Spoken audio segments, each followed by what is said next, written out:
이런 수업은 어떻게 했어요? 10번 가지고 몇 시간 돌아가고 있다고 이거 돌아가고 있다고 나중에 하라고.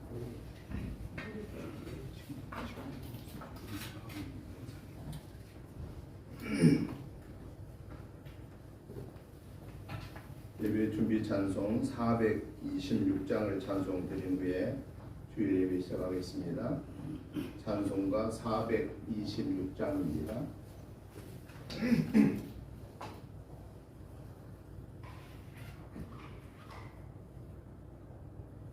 이 죄인을 완전케 하시옵고 내 맘속에 영원히 거하소서. 죄 가운데 빠졌던 몸과 마음을 흰 눈보다 더 희게 하옵소서. 눈보다 더욱 희어지게 보시소서. 정결케 하옵소서. 저 보좌에 앉으신 주 예수여, 이 몸 주께 드리니 받으소서.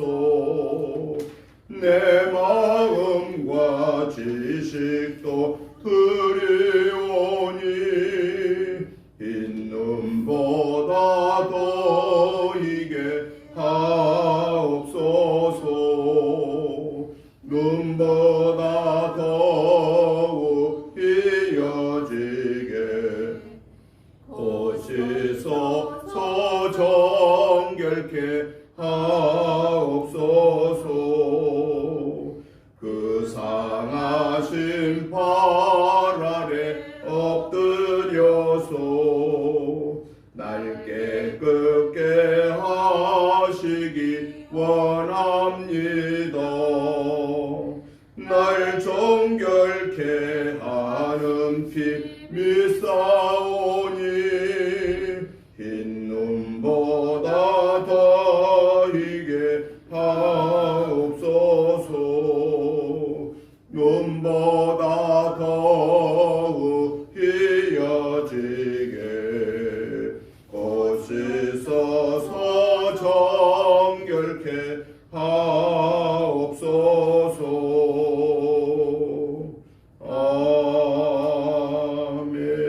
아멘. 묵도드리심으로 주일날 예배 시작하겠습니다. 환난날에 여호와께서 네게 응답하시고 야곱의 하나님의 이름이 너를 높이 드시며 성소에서 너를 도와주시고 시온에서 너를 붙드시며 내 모든 소재를 기억하시며 내 번제를 받아주시기를 원하노라. 내 마음의 소원대로 허락하시고 내 모든 계획을 이루어 주시기를 원하노라. 우리가 너의 승리로 말미암아 계가를 부르며 우리 하나님의 이름으로 우리의 깃발을 세우리니 여호와께서 내 모든 기도를 이루어 주시기를 원하노라. 여호와께서 자기에게 기름 부음 받은 자를 구원하시는 줄 이제 내가 아노니 그의 오른손에 구원하는 힘으로 그의 거룩한 하늘에서 그에게 응답하시리로다. 어떤 사람은 병거 어떤 사람은 말을 의지하나 우리는 여호와 우리 하나님의 이름을 자랑하리로다. 아멘. 거룩하신 하나님 아버지, 은혜와 사랑과 축복하심을 감사합니다. 오늘 3월 마지막 주일 예배로 하나님의 거룩한 전에 나와서 3월을 결산할 수 있는 은혜의 예배 시간을 주시니 감사합니다.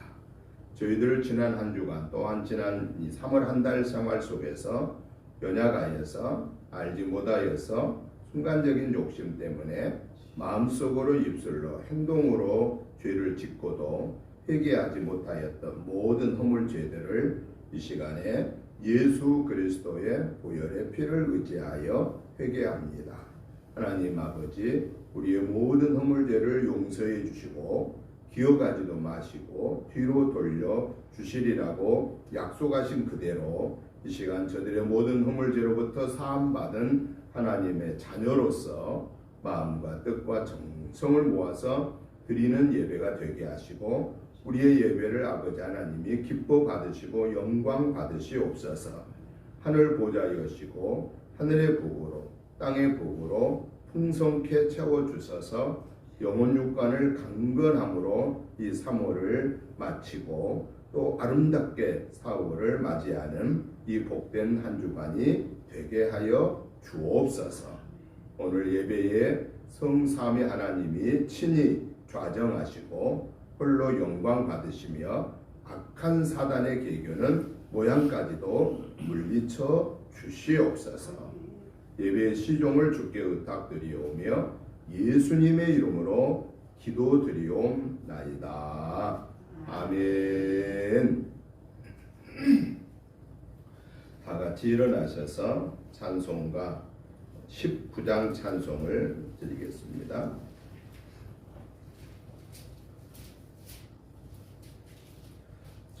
찬송하는 소리 있어 사람 기뻐하도다. 하늘 아버지의 이름 거룩거룩하도다. 세상 사람 찬양하자. 거룩하신 하나님께 할렐루야 할렐루야 할렐루야 아멘. 하나님의 나라 권세 영원토록 있도다. 하나님의 영광 나라 거룩거룩하도다. 하늘 보좌 계신 주님 세상 주관하시도다. 할렐루야 할렐루야 할렐루야 아멘. 하나님의 크신 섭리 그 뜻대로 되도다. 우리 아버지의 뜻은 거룩거룩하도다. 주여 속히 마셔서 기쁜 나를 주옵소서. 할렐루야 할렐루야 할렐루야 아멘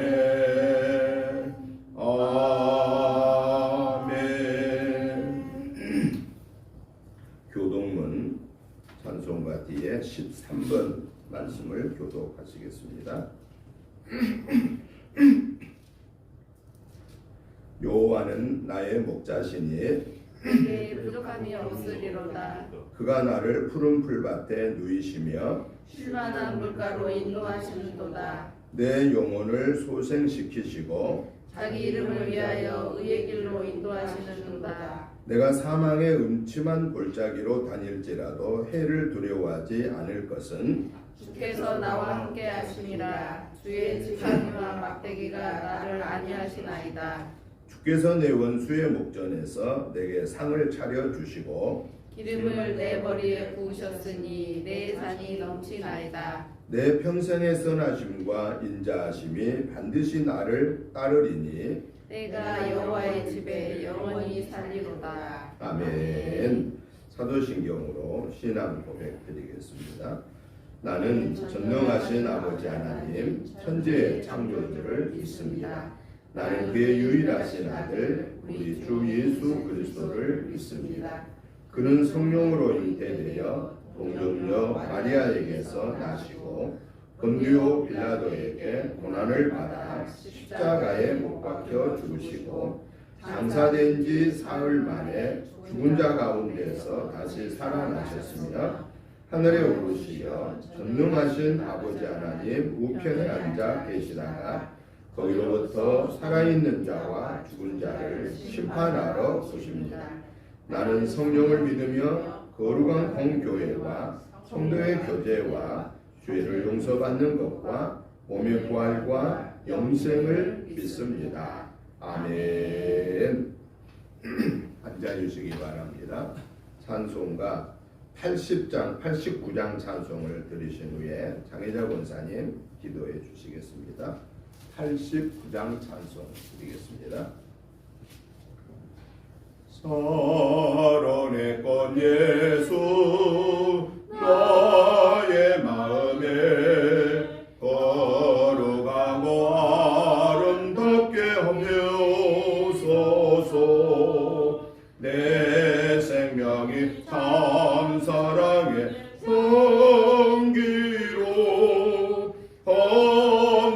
헌데마다 풍겨나게 하소서. 예수 사랑의 꽃 너의 맘에 사랑을 업히소서. 사랑의 꽃 예수 이 세상에서 어느 것과 비교할 수 있으랴. 나의 삶의 한결같은 은혜와 사랑으로 가득 예수 사랑의 꽃 나의 맘에 사랑을 업히소서. 사랑의 꽃 예수 모든 질병을 한이 없는 능력으로 고치사. 고통하며 근심하는 저에게 크신 힘과 소망 내려주소서. 예수 사랑의 꽃 너의 맘에 사랑으로 주소서. 사랑의 꽃 예수 기리피소서. 주의 영광 이 땅 위에 가득해. 전하 만민 주님 앞에 엎드려 경배하며 영광 돌릴 때까지. 예수 사랑의 꽃 너의 맘에 사랑을 업히소서. 아멘.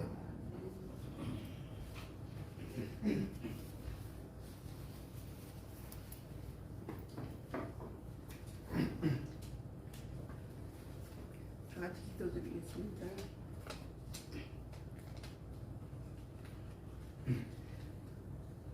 만물이 약동하는 따뜻한 계절을 주신 하나님, 우리의 마음에도 밝은 소망과 따뜻한 은혜로 충만케 채워주시옵소서. 고난주간 동안 우리를 위하여 고난을 받으신 예수님의 은혜를 같이 묵상하고 겸손히 행하여 하나님께만 오직 영광을 돌리게 하여 주시옵소서. 아멘. 주님, 십자가를 지시기까지 고난을 견디신 예수님의 발자취를 따르는 제자들로 불러주셔서 감사합니다. 아멘. 십자가에 죽음이 있기에 부활의 영광이 있듯이 예수님의 십자가를 따라가기 위해 자기의 부인의 십자가를 지고 가는 순종이 있게 하여 주시옵소서. 아멘. 모든 고난이 변하여 하나님의 영광이 드러나게 하시고 새 생명의 역사가 있게 하여 주시옵소서. 우리의 죄를 사하시기 위하여 고난을 받으신 주님께서 진정한 겸손이 무엇인지 보여주시지만 우리들은 교만한 모습으로 사순간 기간 동안을 지낼 수 있게 주셨습니다. 아멘. 하나님의 형상을 따라 지음받은 이웃을 협력하지 못하였습니다. 아버지. 십자가를 지신 주님을 바라보며 통회하오니 모든 이 죄를 용서하여 주시옵소서. 아멘. 하나님 아버지, 한 주간 동안 우리들의 삶이 진실하게 인도하여 주신 하나님의 은혜에 감사를 드립니다. 하나님께서 은총으로 주신 모든 것을 소중히 여기며 충성되고 진실한 청지기가 되어 하나님을 마음을 시원케 해드리는 삶을 살며 우리의 온 삶으로 예수 그리스도를 증거하는 우리가 되게 하여 주시옵소서. 아멘.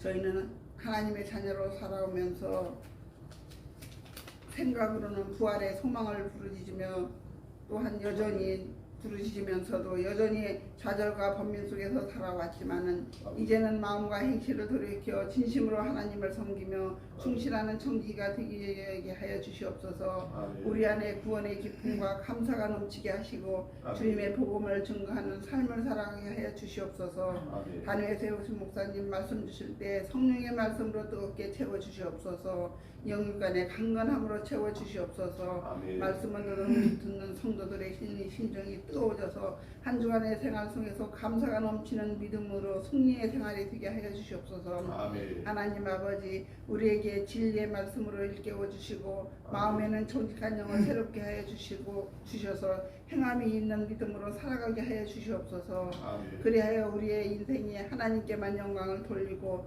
복된 삶이 되게 하여 주시옵소서. 아멘. 하나님의 크신 은혜를 생각하면서 드리는 우리의 예배를 받아주시고 감사의 고백에 우리의 생명이 닿기까지 그치지 않게 하여 주시옵소서. 아멘. 우리의 반석이신 하나님, 십자가의 사랑으로 얻은 우리들의 그 은혜의 응답되기를 소망합니다. 아멘. 십자가의 은혜와 구원의 감각이 식어지지 않도록 우리의 마음을 지켜주시옵소서. 늘 주님과 동행하는 참된 평안을 얻게 하여 주시옵소서. 아멘. 부활하신 예수님 이름으로 기도드리옵나이다. 아멘.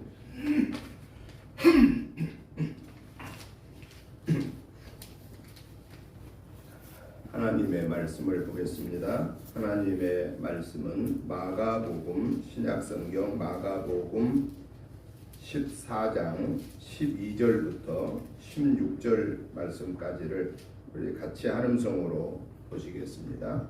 신약성경 79쪽에 있습니다. 마가복음 14장 12절부터 16절 말씀까지를 우리 같이 한음성으로 보시겠습니다. 무교절의 첫날 곧 6월절 양 잡는 날에 제자들이 예수께 여짜오되 우리가 어디로 가서 선생님께서 6월절 음식을 잡수시게 준비하기를 원하시나이까 하매 예수께서 제자 중에 둘을 보내시며 이르시되 성내로 들어가라. 그리하면 물 한 동이를 가지고 가는 사람을 만나리니 그를 따라가서 어디든지 그가 들어가는 그 집 주인에게 이르되 선생님의 말씀이 내가 내 제자들과 함께 6월절 음식을 먹을 나의 객실이 어디 있느냐 하시더라 하라. 그리하면 자리를 펴고 준비한 큰 다락방을 보이니 거기서 우리를 위하여 준비하라 하시니 제자들이 나가 성내로 들어가서 예수께서 하시던 말씀대로 만나 6월절 음식을 준비하니라. 아멘. 오늘 우리가 같이 한음성으로 보신 이 마가복음 14장 12절부터 16절의 말씀의 내용을 보면은 6월절을 맞이하여서 예수님이 제자들과 6월절 만찬을 지낼 그 준비하는 모습을 오늘 본문을 통해서 보여주고 있습니다. 그래서 6월절 준비하는 이 모습을 통해서 저는 오늘 말씀의 주제를 6월절 준비라고 하는 이런 주제로 오늘 본문의 말씀을 통해서 하나님이 우리에게 주시고자 하는 교훈의 말씀이 무엇인가에 대해서 살펴보면서 말씀의 은혜를 받고자 합니다. 그러면 6월절이란 무언가를 우리가 먼저 이해를 보게 되는데요. 이스라엘 사람들에게는 명절이 있는데 대표적인 명절이 세 명절이 있습니다. 유월절, 칠칠절, 초막절, 이러한 그 대표적인 명절이 있어서 이스라엘 사람들 중에 남자들은 적어도 1년에 3번은 예루살렘 성전에 올라가서 이 세 절기, 유월절, 칠칠절, 초막절의 절기를 반드시 하나님 앞에 드리도록 그렇게 명령한 내용입니다. 그러니까 이 절기는 드려도 되고 안 드려도 되는 게 아니라 이스라엘 백성이라고 하면은 남자들은 반드시 이 성전에 올라가서 하나님 앞에 제사를 드려야 했다라는 사실입니다. 우리나라도 여러 그 명절이라고도 하는 것도 있고 기념일도 있지 않습니까? 3.1절, 잊을 수 없는 3.1절이 우리에게 중요한 거고, 또 광복절, 정말 우리에게 얼마나 기쁨의 날인지를 우리 이루 말할 수가 없죠.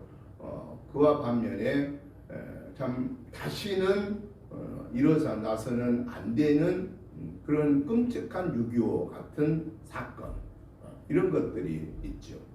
그리고 뭐 즐거운 명절로 말한다면은 뭐 명절, 뭐 신정, 우리나라가 특이하게 우리나라는 명절을 이 2번만 지킬 수 있는 명절을 3번 지켜요. 신정 지키고, 구정 지키고, 추석 지키고. 다른 나라에는 없어요. 이 신정을 가지고 어떻게 구정 또 지키고 신정 또 지키고. 근데 우리는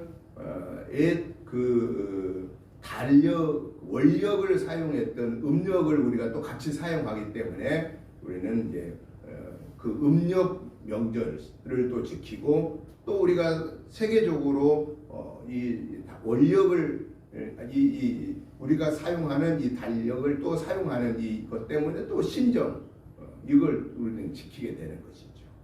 그런데 이스라엘 백성들에게는 의무입니다. 이 세 가지 절기가 유월절, 칠칠절, 초막절은 반드시 예루살렘의 성전에 가서 제사를 드리게 했다. 그래서 가장 가난한 사람은 비둘기를 잡아서 드리게 했고, 두 번째로 중산층의 사람들은 양이나 염소를 제물로 드리게 됐고, 제일 상류층의 사람들은 송아지를 잡아서 제물로 드리게 했다라는 것. 그러면 왜 제물을 드리게 했느냐? 살아있는 비둘기, 살아있는 양과 염소, 살아있는 송아지, 그것도 흠이 없이 가장 완벽하다고 여겨지는 그러한 짐승들을 잡아 드려야 했냐면은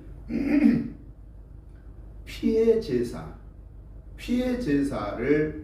말씀하셨는데, 그 피해 제사는 나중에 우리가 신약 시대에 와서 왜 하나님이 이스라엘 백성들에게 맨 처음에 제사를 드릴 때 살아있는 짐승을 잡아서 피를 쏟고 그걸 태워서 하나님 앞에 제사로 올려드리게 했을까는, 그 당시에는 하나님의 명령이니까 이렇게 해야 되나 거달하고 드렸지만은, 나중에 신약시대에 와서 왜 하나님께서 이스라엘 백성들에게 이 피해 제사를, 살아있는 짐승을 잡아 피를 흘려 쏟아내고 그 나머지를 하나님 앞에 불로 살라 번제 제사를 드리게 했느냐? 그 이유는 예수님을 상징했던 것이다라는 겁니다.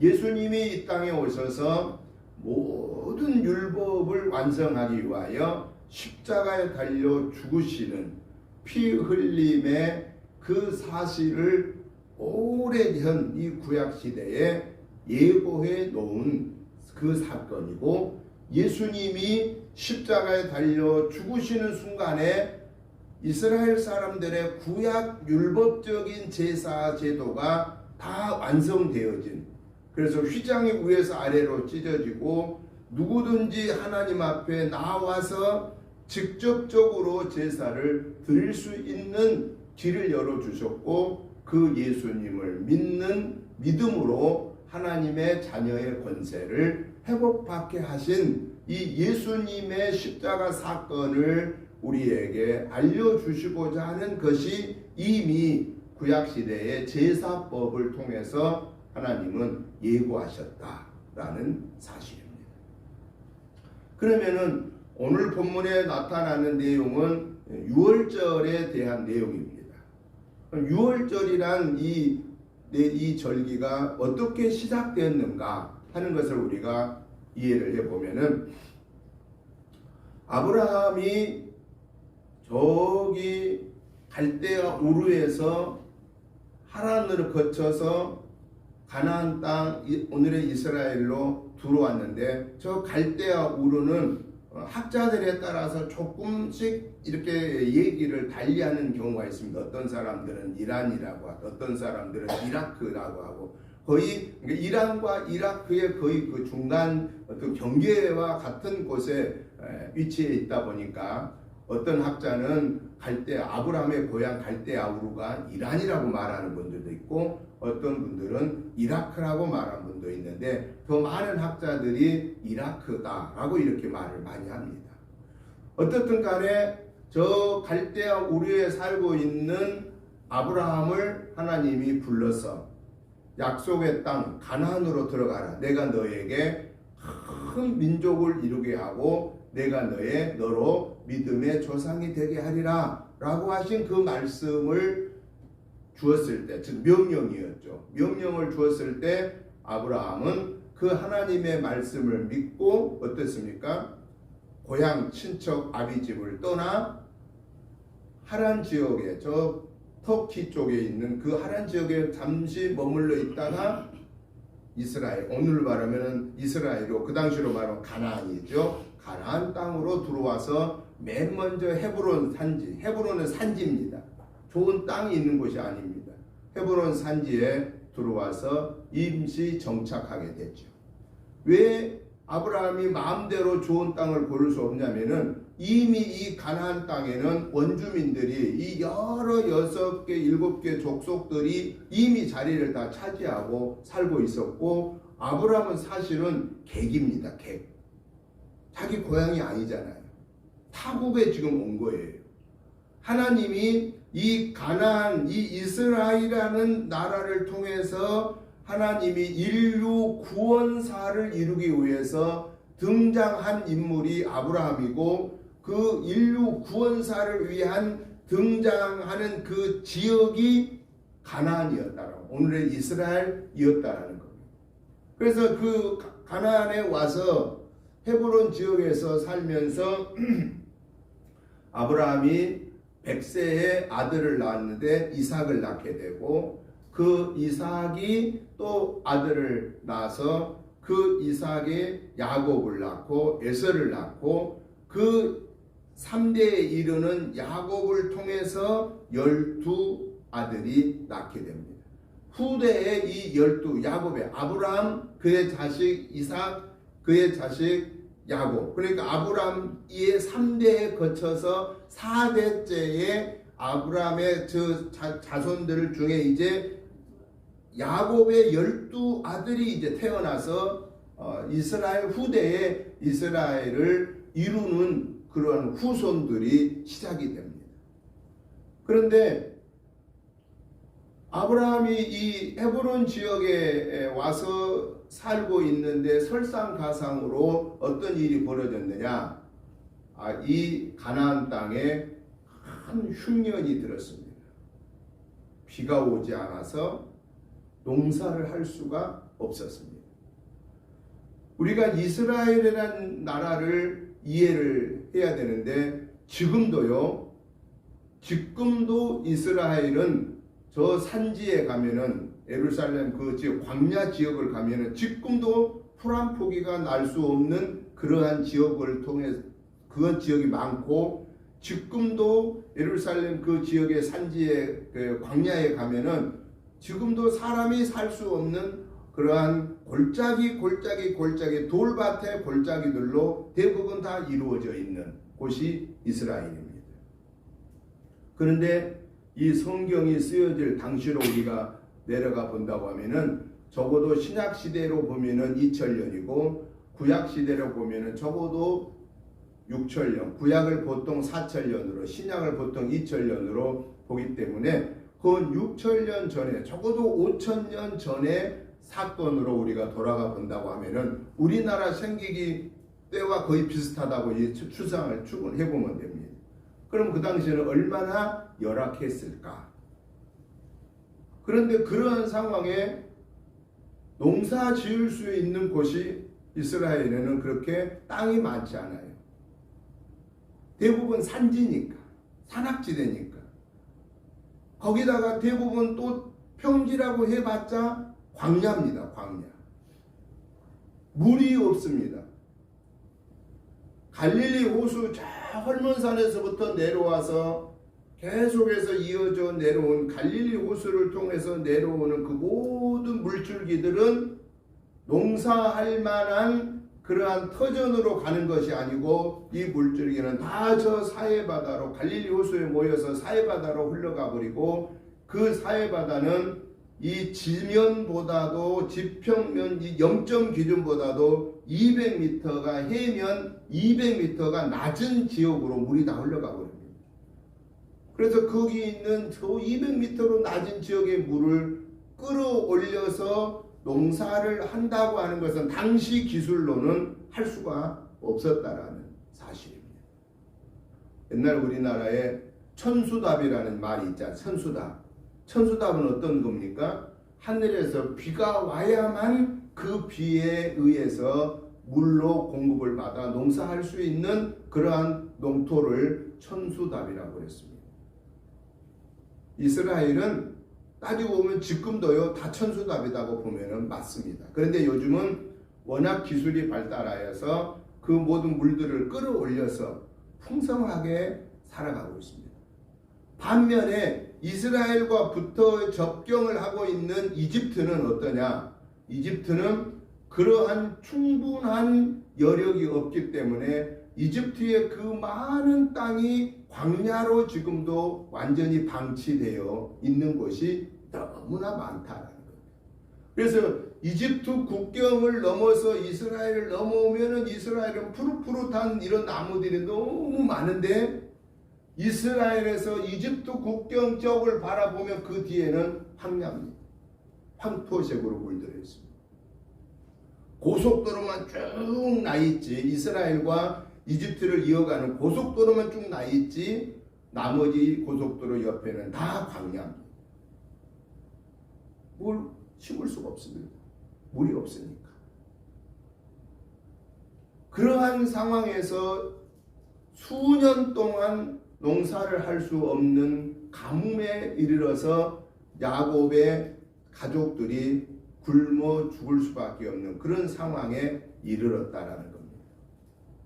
그런데요, 여러분, 구원의 주이신 하나님, 인류의 구원사를 이루기를 원하시는 하나님은 아브라함을 저 이라크에서 갈대아 우르에 있는 아브라함을 부르실 때에 아브라함아, 내 친척 아비 집을 떠나 내가 내게 지시하는 가나안 땅으로 가라. 내가 너로 하여금 큰 민족을 이루게 하겠고 내가 너로 하여금 믿음의 조상이 되게 하겠다라고 약속하신 그 하나님은, 그리고 그 약속을 믿고 아브라함이 순종하여 가나안 그 산지 헤브론에 도착하여서 그의 아들 이삭을 하나님이 주셨고 그의 아들 중에 야곱과 에서를 주셨고 그 아들 중 야곱의 자손을 통하여 12명의 자손을 주셔서 이제 이스라엘 민족의 시초를 이루는 그 시점에 굶어 죽게 생겼다고 말이죠. 그럼 이 시점에 하나님이 아브라함과 약속이 그러면은 없던 걸로 되어버리지 않겠습니까? 그런데 성경에 보니까 하나님께서 야곱의 12아들 중에 11번째 아들이 요셉입니다. 하나님은 요셉을 미리서 애굽으로 보냅니다. 그런데 그냥 보내지 않고 야곱의 아들 이 10명 중에 요셉 위의 형들 이제 요셉 밑에 이제 베냐민을 빼고는 나머지 10명이 다 형들인데 이 형들이 요셉을 미워합니다. 왜냐하면은 그 아버지 야곱이 요셉을 아주 사랑해. 다른 형들보다도 더 사랑해. 왜 그러냐면은 특별히 이 요셉은 자기가 처음부터 사랑했던 바단 아람 라반의 외삼촌 집에 가서 아내를 얻은 그 나헬에서 태어난 소생이 요셉이에요. 그러니까 특별히 더 사랑의 대상이 됐어요. 그러니까 사랑하다 보니까 나머지 형들이 시기 질투가 있는 거예요. 그래서 아버지가 양치는 형들이 잘 양털을 치고 있나 보고 오라고 하는 말을 듣고 갔을 때 야, 저 야곱을 요셉을 이번 기회에 없애버리자. 그래서 형들이 공모를 꾸며서 요셉을 죽이려고 했을 때 구덩이에다가 넣어놓고 굶어 죽이려고 했을 때 큰형 누벤이 야, 이 요셉도 우리 같은 혈육 골친인데 우리 골육 혈친을 이게 죽이면 되겠느냐, 팔아버리자 차라리. 그래가지고 결국은 애굽 상인한테 돈을 받고 팔아서 요셉은 어디로 팔려갔느냐? 그 이웃 나라 애굽에, 오늘로 말하면 이집트에 팔려갑니다. 이집트에 팔려가서 거기서 사연이 참 많지요. 보디발의 아내 집에 가서 누명을 쓰고 옥에 갇혔는데 하나님이 떡 굽는 자, 술 빚는 관원장의 꿈을 해석하게 하고 나중에 야곱이 그 바로가 애굽의 바로가 꿈을 꿨는데 도저히 누구도 해결할 수 없는 그 꿈을 요셉이 해결해 줌으로 말미암아 그 꿈이 뭐였느냐? 애굽 지역도 역시나 7년 동안 풍년이 들고 그 후에 7년 동안 흉년이 들 텐데 그 흉년으로 인해서 7년 동안의 풍년을 다 삼켜버리는 그러한 어마어마한 재난이 올 것을 하나님은 요셉을 통해서 꿈을 해석하게 하고 그 꿈 해석으로 인하여서 결국은 요셉이 종으로 팔려간 나라의 총리 대신이 되었다. 총리 대신은 누구냐? 우리나라로 말하면 국무총리와 같은 나라의 살림을 전체적으로 감당하는, 국방이나 외교는 대통령이 하지만은 총리는 뭘 하느냐? 총리는 내치를 하는 거예요. 우리나라도 대통령은 국방과 외교의 책임자예요. 그러면 나머지 일들은 대통령이 하는 게 아니에요. 총리한테 거의 위임해 놓은 거예요. 그래서 국무회의를 누가 주재하느냐? 총무가 거의 다 국무회의를 주재하는 거예요. 대통령은 어쩌다 한 번씩 하는 거지 실제적으로 모든 장관들과의 나라 운영을 위해서는 총리가 잘해야 돼요. 그러니까 총리가 어떤 마인드를 갖고 있느냐에 따라서 나라 운영이 달라지는 거예요. 총리가 그만큼 중요한 자예요. 나라 살림을 전부를 관장하는 자가 총리예요. 그런데 생각해 보세요. 이웃 나라에서 종살이로 팔려왔고 감옥에 갇혀 있는 자가 꿈을 잘 해석하여서 바로가 그 감옥에 갇혀 있었던 요셉을 나오게 만들고 복권시켜서 자기 밑에 최고의 권력 1순위 왕을 바로 외에는 그 누구보다도 그 자리가 없는 최고의 자리를 맡겨서 나라 전체를 살피게 해서 요셉이 7년 풍년 동안에 곳곳에 창고를 지어 곡식을 저장해 놓고 7년 흉년 동안에 그 곡식을 가지고 적절하게 배분하여서 흉년을 지나가고 있는 상황에 누가 오게 되느냐? 하나님은 그의 가족 요셉의 가족을 야곱이 함께 살고 있는 그 가나안에 살고 있는 그 가족들을 이스라엘과 이집트의 국경 지역인 고센 땅이라고 하는 그곳에 이주하게 하나님이 허락합니다. 하나님이 요셉을 이미 준비해 놓은 거예요. 그래서 하나님이 아브라함과 약속이 1차적으로 이루어지는 내용이 여기입니다. 75명 요셉의 가족의 자녀가 4명, 부부와 자식이 있어서 4명이 있었고 야곱의 가나안 땅에 살고 있는 가족과 합하여서 75명의 가족이 이 애굽 땅에 가서 거주합니다. 요셉이 살아있는 동안에는 이스라엘 백성들이 잘 살았을까요? 못 살았을까요? 성경에 보면은 요셉이 살아있는 동안에는 아주 극진한 대접을 받고 살았습니다. 왜냐하면 사실은 애굽은 요셉 때문에 그 어려운 위기를 벗어났잖아요. 근데 세월이 지나서 요셉을 알지 못하는 애굽의 파라오는 바로를 의미할 때 파라오라고 그러잖아요. 애굽의 파라오가 등장을 하여서 딱 보니까 이스라엘 이 민족들이 막 번성을 하기 너무 잘해. 막 숫자가 막 늘어나는 거예요. 그러니까 이 파라오가 어떤 생각이 드냐면은 만약에 우리 이 애굽 나라에 다른 주변 나라가 침범을 해서 전쟁을 하게 되면은 저 이스라엘 저 민족이 우리 편을 만약에 안 들어주면은 자기네가 패할 것 같은 그런 불안감을 갖게 되는 거예요. 그래서 이 파라오가 어떤 생각을 하느냐, 저 유대인들이 인구가 확장되지 못하게 해야 되겠다. 그래서 인구 산화 정책을 쓰는 거예요. 그럼 인구 산화 정책을 어떻게 해야 될까? 고된 노동을 막 시키는 거예요. 전에는 벽돌을 굽게 했는데 그렇게 나무 집을 또 흙을 다 대주고서 노동만 하게 했거든요. 근데 이제는 집도 너네들이 구해다가 벽돌을 찍어라. 옛날에 우리 요즘의 젊은 사람들은 이 황토 벽돌이 어떻게 시작됐는가를 잘 모르잖아요. 우리는 다 알잖아요. 우리는 집을 썰어 가지고 황토에다 막 섞어서 그걸 틀을 만들어서 이 벽돌을 만들어 갖고 모든 교회를 다 지었습니다. 우리 어렸을 때도 그렇게 벽돌을 찍어서 예배당을 지었습니다. 그런데 집을 안 주는 거예요. 이제는 너네들이 알아서 구해다가 대신 오늘 하루 찍어야 내일 양은 찍어라. 그러면 얼마나 힘들겠어요. 그래서 이스라엘 백성들이 편안할 때는 하나님을 찾았겠어요? 잘 안 찾았겠어요? 여러분, 예수 믿는 사람들도요, 오늘에도요, 돈이 많고 아무 근심 걱정이 없고 그렇게 편안하게 살 때에 믿음 생활에 기도하는데 기도가 절실하겠어요? 형식적인 기도가 많겠어요? 기도가 그렇게 절실하지를 않는 거예요. 지금이나 그 당시나 사람의 마음은요, 거의 거기서 거의 비슷합니다. 왜냐하면 우리 사람이 너무 이게 간사해요.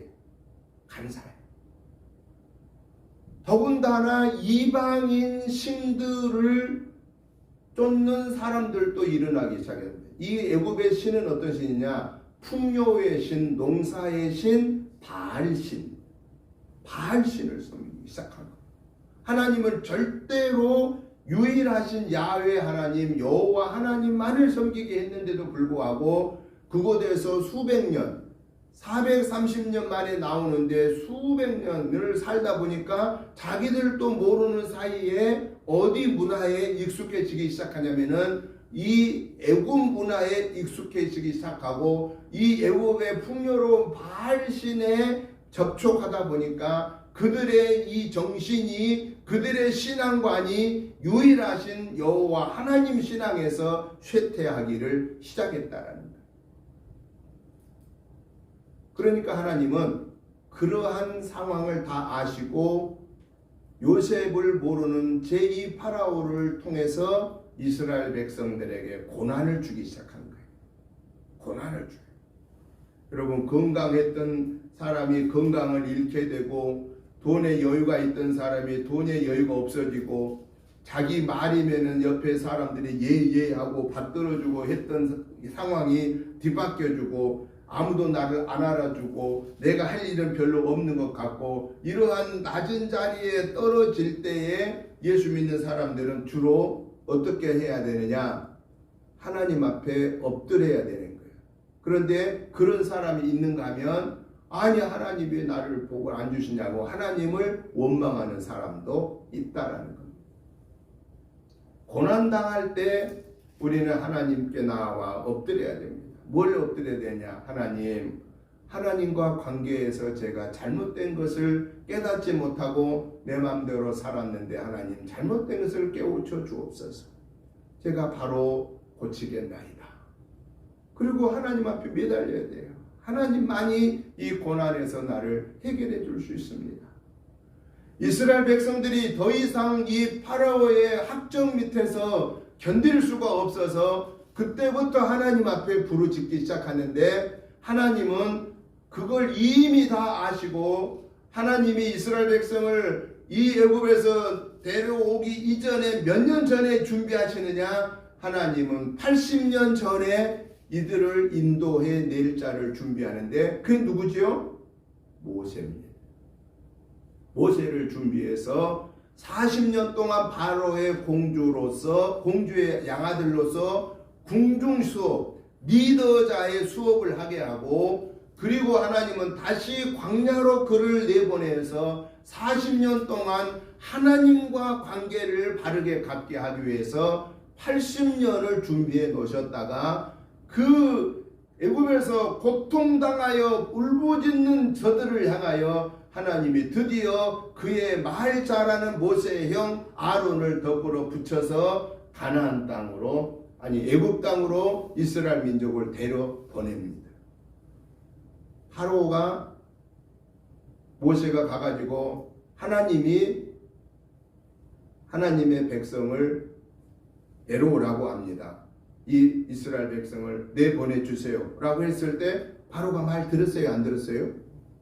안 듣습니다. 생각해서 공짜로 그 어마어마한 노동을 공짜로 부리고 있는데 그걸 보내주려고 할 자가 누가 있겠습니까? 그래서 결국은 무슨 일이 벌어지지요? 재앙을 내리기 시작합니다. 첫 번째 재앙부터 9번째 재앙까지를 내려도 바로가 꼼짝도 안 합니다.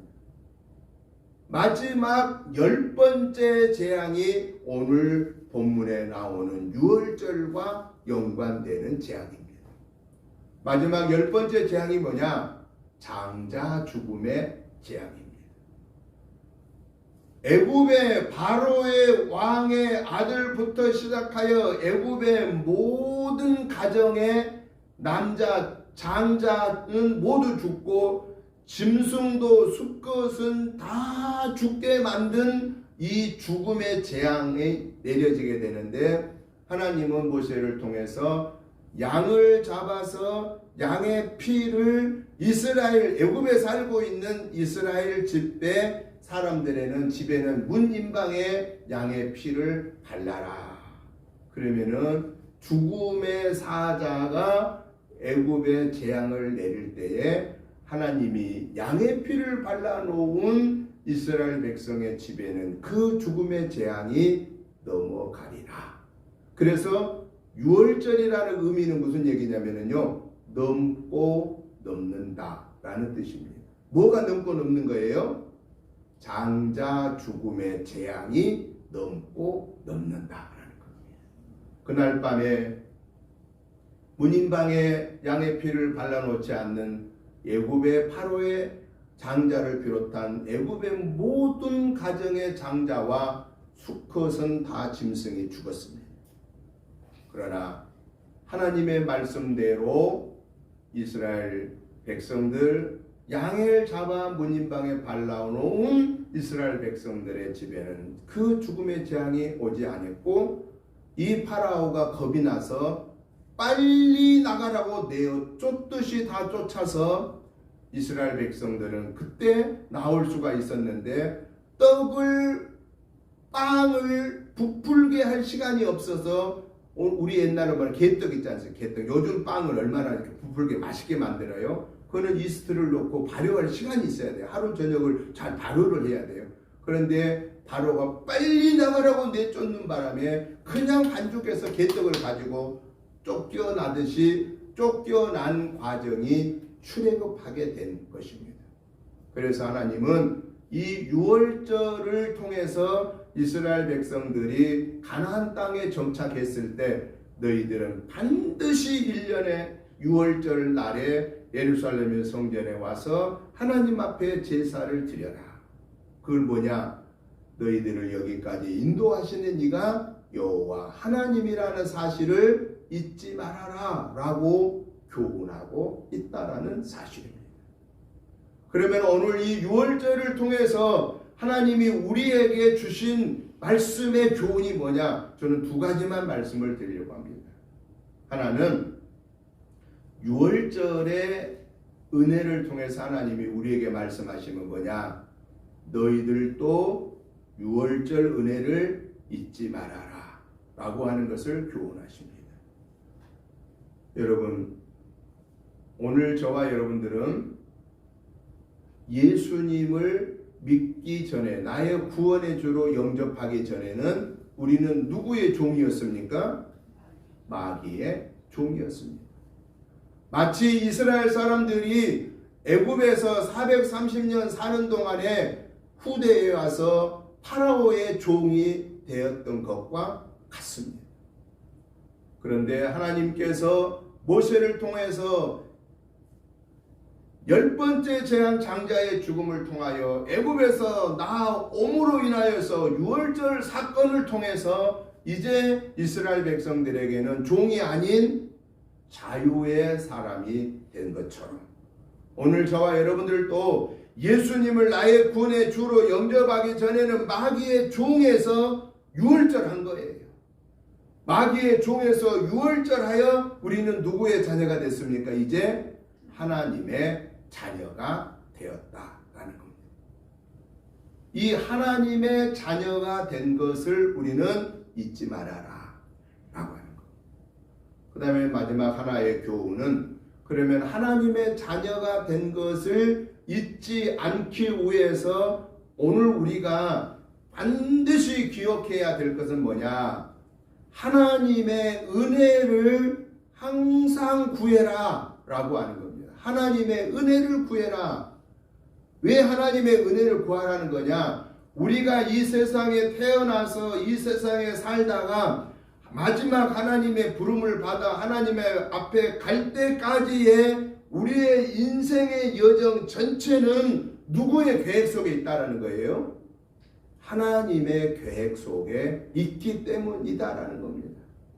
하나님이 이스라엘 민족을 통해서 인류 구원사를 이루기 위하여 하나님이 아브라함과 약속하신 아브라함아 내 친척 본토 아비집을 떠나 내가 네게 지시할 저 가나안으로 가라. 내가 너로 하여금 큰 민족을 이루고 내가 너로 하여금 믿음의 조상이 되고 내가 너의 후손을 통하여 하나님의 내 구원의 역사를 이루리라고 하셨을 때에 그 말만 믿고 왔던 아브라함에게 수많은 어려운 순간들이 있었지만은 그때마다 하나님은 그 위기에서 구원하는 준비를 하셨는데 하나님이 그 아브라함의 아들 이삭을 번제로 드리라고 했을 때 하나님의 말씀에 순종하여 번제를 드리는 순간에 하나님은 양을 준비하여서 양으로 제사를 드리게 했고 하나님은 그 약속이 이루어지기 위해서 그 가나안 땅에 그 흉년 기간에 살아남도록 하기 위하여서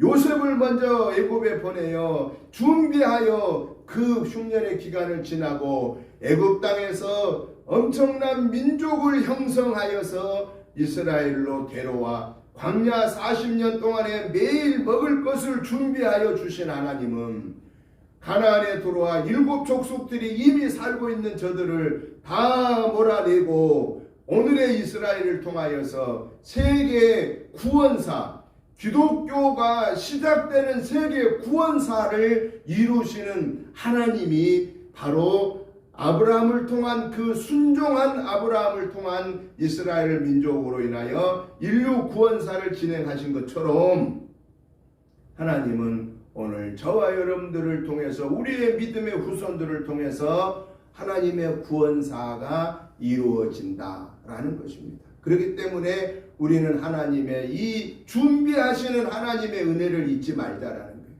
내 힘으로 할 수 없을 때 우리는 뭐 하면 됩니까? 하나님의 전에 나와 엎드리면 됩니다. 하나님 어떻게 해야 됩니까?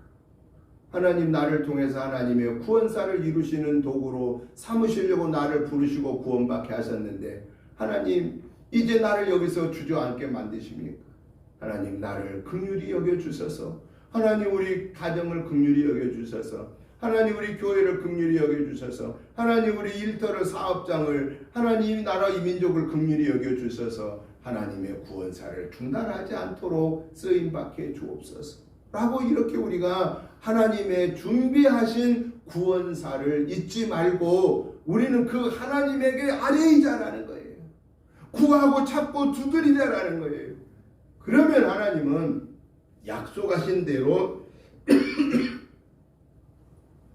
그 약속을 저와 여러분의 자녀손 천대를 통해서 이루실 것이다 라는 겁니다. 오늘 저와 여러분들은 결단하십시다. 다른 게 아닌 하나님의 말씀에 순종하는 것입니다. 아브라함이 순종할 때 하나님이 역사했습니다. 우리 예수님이 십자가를 마지막 지실 때 하나님은 역사하셨습니다. 이스라엘 백성들이 순종할 때 애굽 요단강은 갈라졌습니다. 사랑하는 성도 여러분, 하나님의 말씀과 기도로 항상 무장하면서 성령이 하나님이 우리에게 말씀하신 그 말씀 앞에 내 생각, 내 경험 다 내려놓고 그분 말씀 앞에 아멘으로 화답하고 순종하는 열매를 맺으십시오. 열매 맺을 때에 하나님은 내 역사를 개입하십니다. 나를 통해서 당신의 구체적인 역사를 개입하십니다. 그 하나님의 개입하는 역사의 도구로 쓰임받는 저와 여러분의 복된 삶이 되시기를 주님의 이름으로 축복합니다. 하나님 아버지 감사합니다. 하나님의 은혜로 여기까지 왔습니다. 앞으로 우리의 이후의 삶도 하나님의 은혜로 인도하실 걸 믿습니다. 저희들은 하나님이 준비하신 프로그램에 하나님의 구원사를 이루는 도구로 쓰임받기 위해서 말씀과 기도로 무장하고 성령 충만함을 받고 순간순간 성령이 하나님이 주신 말씀을 아멘 할렐루야 받고 순종하고 열매 맺어 이 하나님의 구원사를 이루는 복된 도구로, 복된 가정으로, 복된 사업장으로 우리 은혜교회가 이 대한민국이 하나님의 구원사를 이루는 나라가 되게 하옵소서. 예수님 이름으로 축복하오며 간절히 기도드리옵나이다. 아멘.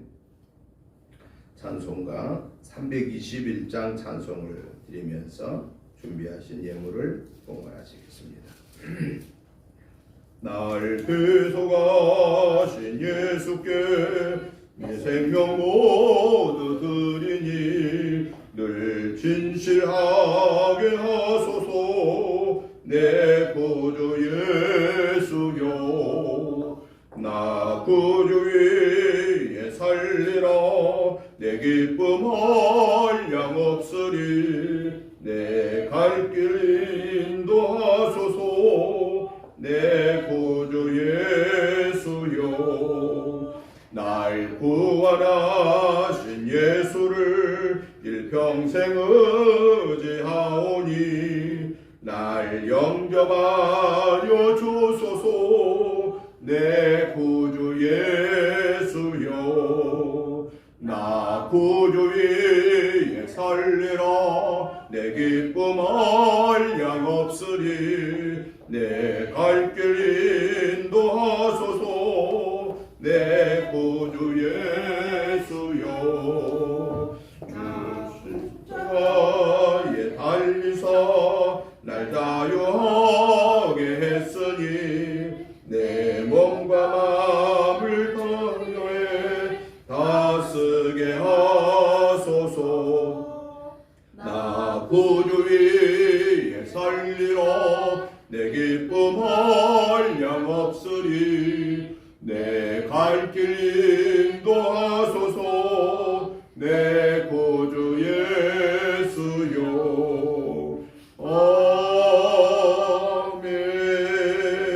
아멘.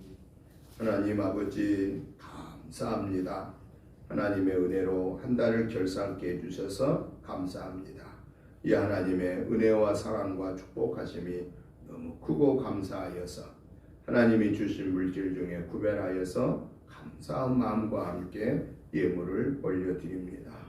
주일예물, 감사예물, 11조예물, 목적예물들을 드리오니 하나님 기뻐 받으시고 축사하여 주셔서 우리 은혜재단을 통하여서 이 지역 복음화와 나라와 민족 복음화와 세계 선교에 주어진 몫을 감당하는 복된 교회로 쓰임받게 주옵소서. 이물을 드리는 사랑하는 성도님들 개인, 가정, 직장, 생업을 축복해 주시고 하나님의 거룩한 일들을 이루는 귀한 가정들로 승리하게 하여 주옵소서. 예수님 이름으로 축복하오며 간절히 기도드리옵나이다. 아멘. 광고 말씀을 드리겠습니다. 다음 주일은 4월 첫째 주일이 있는데요. 다음 주일은 종려주일입니다. 종려주일은 예수님께서 십자가를 지시기 위해서 예루살렘에 올라가시기 전에 마지막 주일을 지키고 이제 예루살렘에 올라가는 과정의 출발점이 되는 것입니다. 그리고 다음 주일은 월요일부터 토요일까지를 가르쳐서 무슨 날이라냐면 고난주간이다 라고 말합니다. 예수님이 종려주일을 지나고 예루살렘에 올라가서 십자가 지시고 죽으시고 무덤에 묻히심까지의 내용이 이 다음 주 4월 첫째 주에 이어집니다. 그래서 다음 주일은 우리 종려주일 예배로 드리면서 또 한 주간 주님의 십자가의 은혜를 특별히 생각할 수 있는 그런 시간들이 되었으면 감사하겠습니다. 4월 둘째 주 9일 주일에는 부활주일입니다. 부활주일은 주님이 부활하심으로 우리가 그 예수님을 믿음으로 우리도 부활하고 구원받게 된 엄청난 사건을 우리에게 선물로 주시는 날입니다. 기도로 준비해 주시기 바랍니다. 사순절 성경 묵상하고 여러분들 쓰는 일에 여러분 열심을 다해 주시고요. 또 이번 한 주간에도 우리 또 새벽 예배의 말씀을 같이 보시고 기도해 주시기를 부탁을 드립니다. 아직도 코로나가 계속 곳곳에서 일어나고 있는데 건강 잘 살펴주시고 여러 사람들이 모인 곳에서는 마스크 착용해 주시고 다녀오셔서는 항상 청결하게 몸을 이렇게 유지해 주시기를 부탁을 드립니다. 이제 다 같이 일어나셔서 찬송가 301장 찬송을 드리고 주일날 예배 축도드림으로 마치겠습니다. 301장 찬송 드립니다. 지금까지 지내온 것 주의 크신 은혜로 한이 없는 주의 사랑 어찌로 말하려 자나깨나 주의 손이 항상 살펴주시고 모든 힘을 주 안에서 형통하게 하시네. 몸도 맘도 연약하나 세임보다 살았네. 물붓듯이 부으시는 주의 은혜 족하다.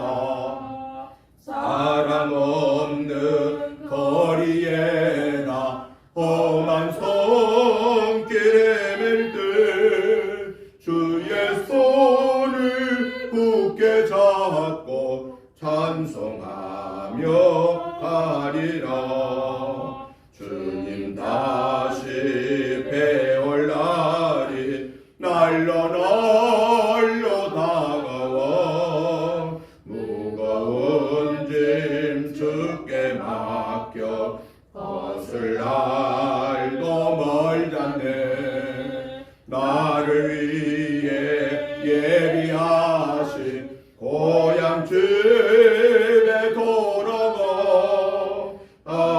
아버지의 품 안에서 영원토록 살리라. 아멘. 이제는 우리 주 예수 그리스도의 크신 은혜와 아버지 하나님의 지극하신 사랑하심과 성령님의 감동 감화 충만한 역사하심이 오늘도 우리의 삶을 약속하신 대로 인도하시는 그 하나님의 은혜를 잊지 않고 아버지 앞에 서는 날까지 유월절의 믿음을 가지고 하나님 영광의 도구로 쓰임받다가 승리의 결산을 드리기를 사모하는 저희들과 가정과 자녀 손들과 직장 생업과 우리 은혜 재단과 이 지역과 나라와 민족 의회와 세계에 흩어져 생명을 내놓고 복음 증거하는 선교사님과 그 가정들 위해 이제부터 영원토록 함께 계시옵기를 간절히 축원하옵나이다. 아멘.